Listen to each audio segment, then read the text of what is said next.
Ya, memiliki tempat tinggal yang nyaman, estetik, dan beragam fasilitas jadi impian banyak orang. Namun, berburu tempat tinggal bukan perkara mudah. Ada beragam faktor yang perlu dipertimbangkan, menyangkut pilihan yang tersedia, pastinya juga disandingkan dengan kebutuhan dan kemampuan. Lalu pertanyaan besar pun muncul. Salah satunya adalah sewa rumah KPR atau membeli rumah dengan cara kredit. Nah, mana yang lebih menguntungkan ya antara kredit ataupun menyewa rumah? Dan untuk membahas hal ini sudah bergabung melalui sambungan virtual perencana keuangan Prita Absari Gosi. Selamat pagi Mbak Prita. Selamat pagi Mas Iya, Yuda. Mbak Prita tadi surveinya udah kita lakukan ya di media sosial CNN, baik itu Instagram maupun Twitter. Nah ini ada perbedaan yang cukup signifikan, meski tipis ya mungkin di sejumlah sosial media tadi. Ada yang memilih untuk mereka menyewa pasti dengan beberapa pertimbangan, ataupun juga membeli dengan KPR. Tetapi saya bertanya ke Mbak Prita nih, dengan tadi data yang kita lampirkan, sebenarnya dari sudut pandang Anda, perencana keuangan, apa sih Mbak untung ruginya memiliki dua variabel ini sebagai pilihan Mbak?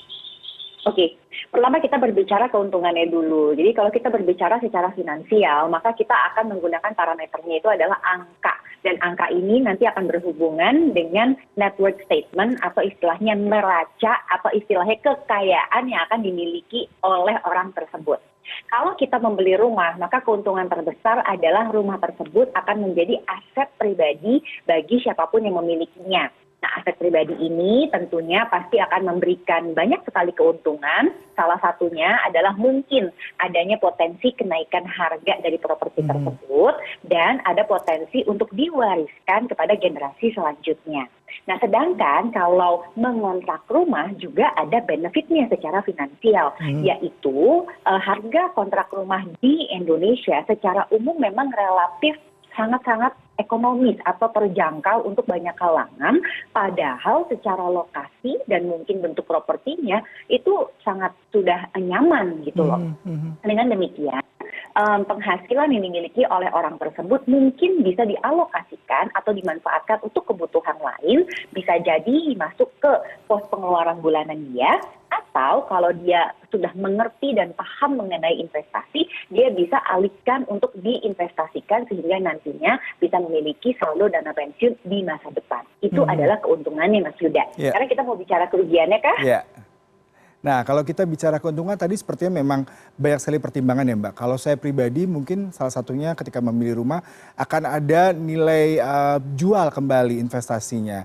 Tapi di sisi lain kalau punya rumah ada biaya tambahan mungkin ya kalau ada kerusakan, kemudian juga maintenance seperti misalkan kayak properti apartemen seperti itu. Tapi kalau sewa kan kita tidak ambil pusing, kita tinggal menghubungi landlord untuk melakukan semua ke hal-hal yang terkait dengan tadi. Nah, kalau kerugiannya ini apa nih Mbak kalau kita lihat yang signifikan? Meskipun tadi harga sewa rumah di Indonesia termasuk murah Mbak.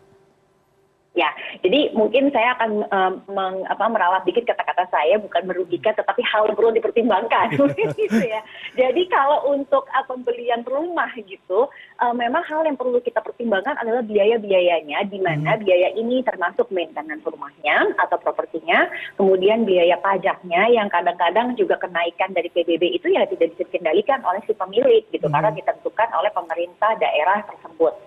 Kemudian yang perlu dipertimbangkan juga tentunya adalah bagaimana sih untuk dalam dia merawat rumah tersebut itu kan nanti dia akan terjadi pergeseran ya dalam keluarganya. Misalnya tadinya anaknya kecil, kemudian anaknya lebih besar, sampai akhirnya mungkin anaknya nanti berkeluarga, dan akhirnya keluar dari rumah tersebut.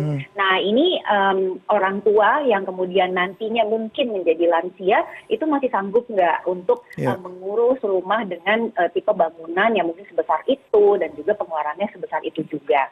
Nah, kalau untuk menyewa, sebetulnya juga banyak nih hal yang perlu dipertimbangkan secara finansial.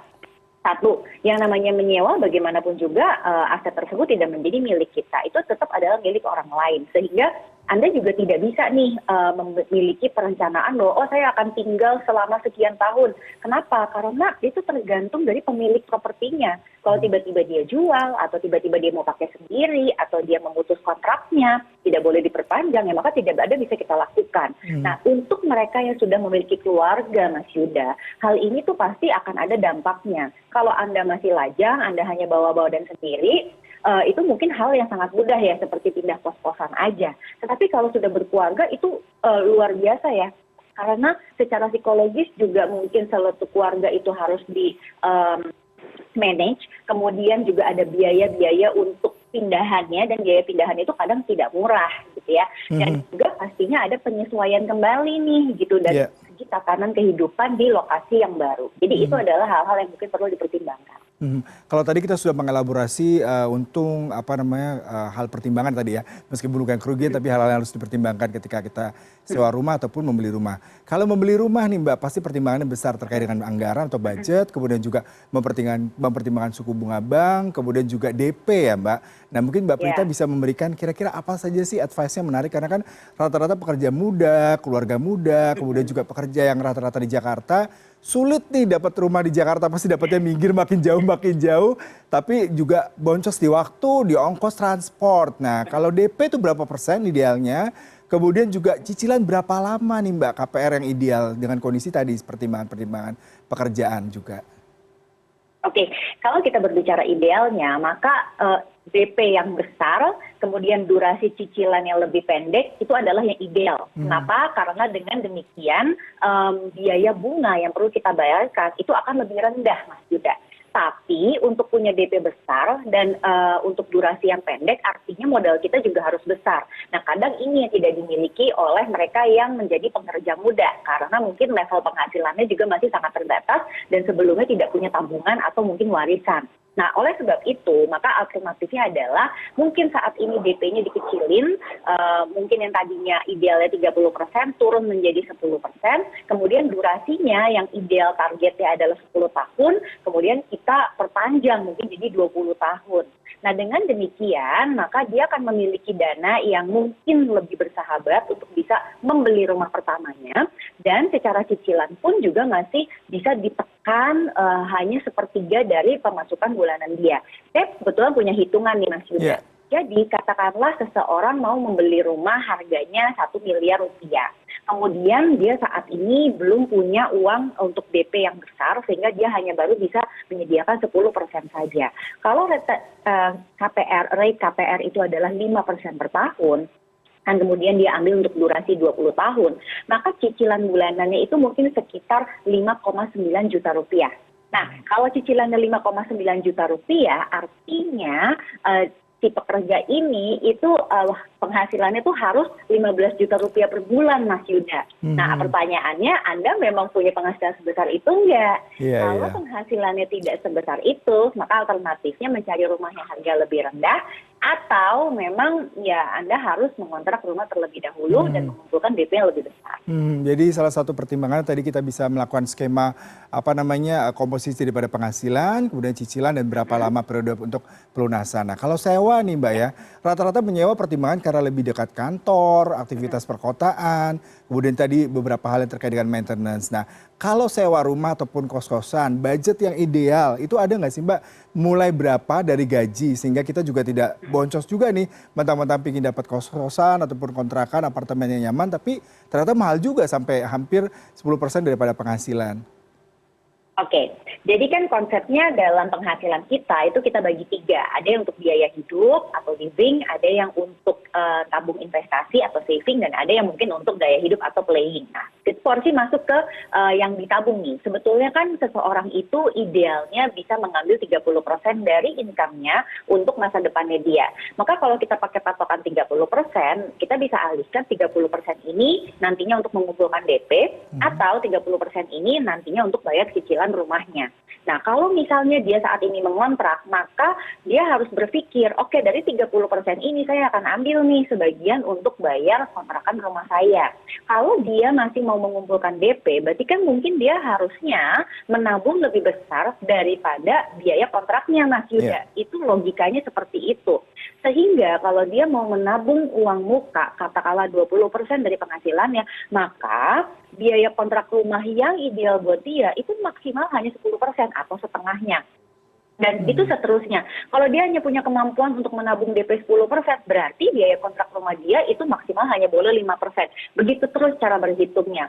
Kalau Anda mengontrak rumah ternyata dengan porsi yang lebih besar dari yang saya sebutkan sebelumnya, maka satu, Anda berpotensi tidak bisa mengalihkan selisih uangnya itu untuk ditabung atau investasi.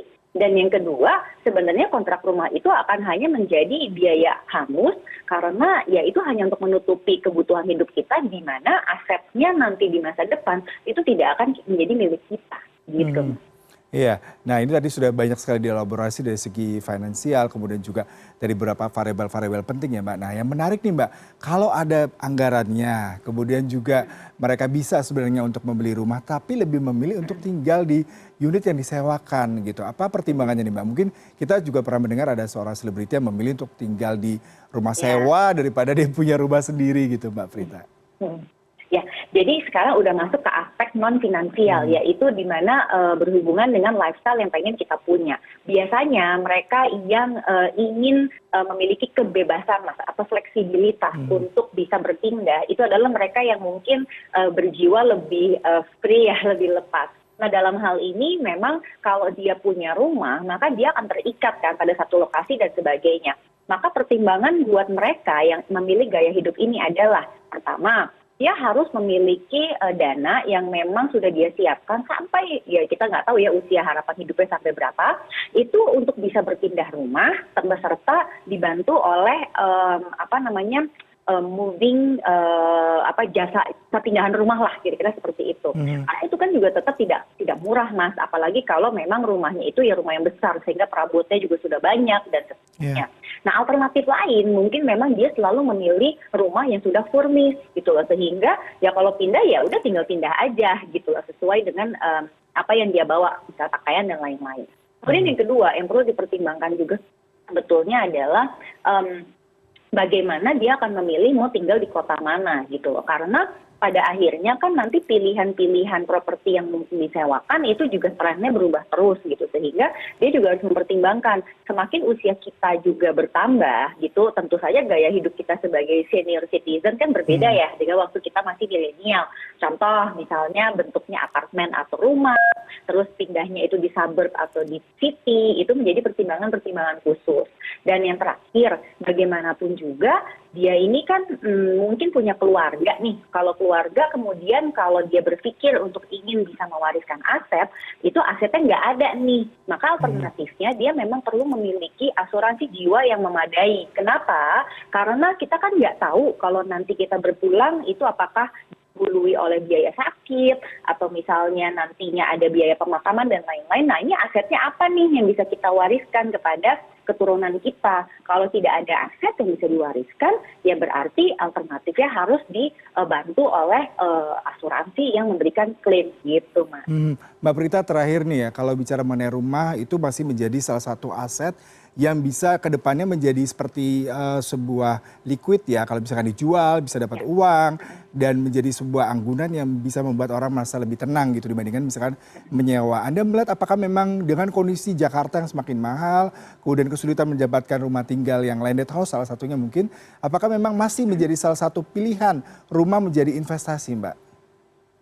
Oke, kalau rumah sebagai investasi artinya kita mengharapkan adanya kenaikan rumah dan juga mungkin kalau disewakan itu laku gitu ya. Nah, dengan potensi pertumbuhan Jakarta misalnya yang memang masih terus ya menjanjikan, apalagi ini menjadi tempat di mana orang mungkin berpenghasilan dan lain-lain, ya saya yakin kalau misalnya memang properti itu berada di lokasi yang tepat, bisa jadi memang investasi properti itu masih sangat menarik hingga masa-masa mendatang. Apalagi kalau misalnya berada di lingkungan yang dekat dengan tempat sekolah, tempat kerja, dan lain-lain, itu demand-nya kemungkinan akan terus ada. Nah, yang perlu dipertimbangkan memang kalau menjadikan rumah tersebut aset investasi, maka penting untuk mempertimbangkan segi lokasi dan juga kira-kira potensi kenaikan harga tanahnya. Sedangkan kalau memang itu akan kita gunakan sendiri, tetapi kita mengharapkan bahwa di masa depan juga mungkin ada kenaikan harga, maka kita kedepankan adalah gaya hidup kita. Kita lebih suka tinggal di tempat yang mana dan lain-lain, sedangkan kenaikan harga properti itu yang mungkin di masa depan bisa dijual adalah menjadi bonusnya. Wah, menarik sekali perbincangan dan begitu banyak insight dari Mbak Prita hari ini. Mudah-mudahan kita minggu depan masih bisa membahas lagi ya kalau Mbak Prita punya waktu luang untuk banyak sekali topik-topik menarik lainnya. Selamat pagi Mbak, sehat selalu. Terima kasih.